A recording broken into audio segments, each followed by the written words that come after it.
Так, как раскрутить свой автосалон деген әңгіме ол мынау.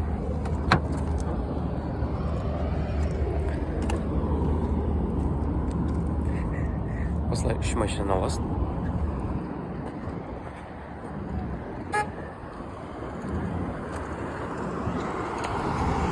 Барыпсан, мынау басқа автосалонның машиналары. Мынау қаладағы ең үлкен, то есть ең бірінші дейді отчы ғой. Сол автомаркет қой. Соның алдына осылай 3 машинаны қойып клиенттерді күтесің, короче. Жігіттер осылай жасап жатыр мында. Қалай идея жалпы. Мына жол, үлкен жол көрінеді мына жолдан машиналар. И соответственно келеді деген ой дейді адамдар.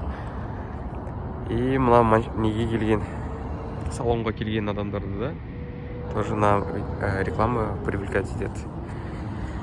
Сол себептен осындай, білмеймін, көреміз жігіттер.